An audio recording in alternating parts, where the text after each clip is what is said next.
د خوست ولایت مرکز اړوند د 9 شپېته ښوونځیو ترمنځ د ترسره شوي رقابتي سیالیو ممتاز زده کوونکي وستایل شول. دغه ستاینغونډه د پوهنې ریاست له لوري د یادو سیالیو د ممتازو زده کوونکو لپاره چمتو شوي او زده کوونکي د یوې شاندارې غونډې په ترڅ کې وستایل. په پښتو کې د پوهنې ریاست په عربي کې تعلیم او تربیه دې معنا چې دغه ده چې تعلیم او تربیه او درس و تدریس دا د دین عبارت ده چې شاګرد د وخت احترام، د کتاب احترام، د استاد احترام دغه وساتي. د وخت احترام کې به د مطالعه ښه کړي، ځان به پوه کړی، کوشش به کړی. د استاد احترام کې دا ده چې استاد احترام هغه استاد کې خلوص او اخلاص پیدا کوي، هغه به د شاګردانو سره په تمامه معنا ډیر کوشش کوي چې هڅې کړل دغه نم ډیر کوي. او د وخت احترام دا ده که وخت داسې ضایع کړو په وخت به تا نه تللی بیرته نه راګرځي، تیر وخت بیا بیرته نه راګرځي. د ملک د آبادۍ دپاره، د ځان د آبادۍ دپاره، د وطن جوړولو دپاره نه دغه کې به تا کوشش دا کړې د دغو درې شیانو احترام او قدر چې وکړي نو دا به تا د خپل ملک احترام هم ساتلی او سبا ته به په ملک کې هم یو داسې سړی چې یو څه به کړلی شي، هسې به نه چې خپل ځان هم در باندې تاوان وي، ته هم په کورنۍ تاوان وي.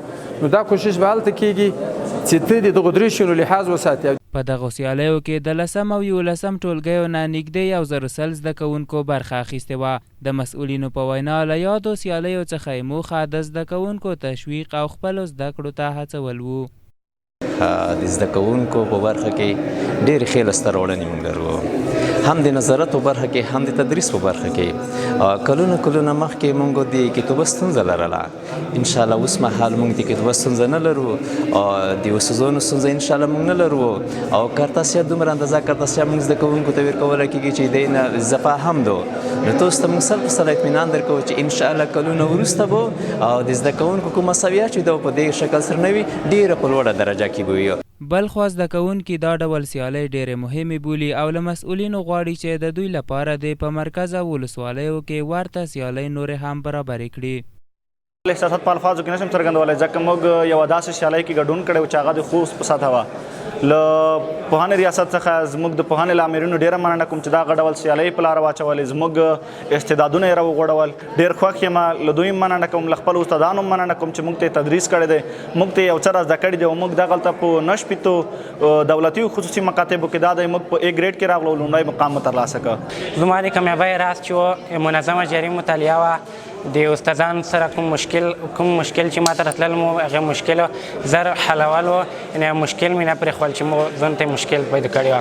او بل دا چې مو ساینسي مضامینو تعقیب و، درس کې مې سستي او ټمبلي نه کوله چې په نتیجه کې د ټولو خصوصي او دولتي ښوونځیو عمومي او نمرګي ما ترلاسه کړه. موږ د پوهنې امریت څخه دغه هیله ده چې دغه ډول سیالۍ بیا هم برابره کړي. واقعا د ټولو لپاره د ستایلو وړ دي او دغه سیالۍ ډېرې ګټورې تمامې شوې دي.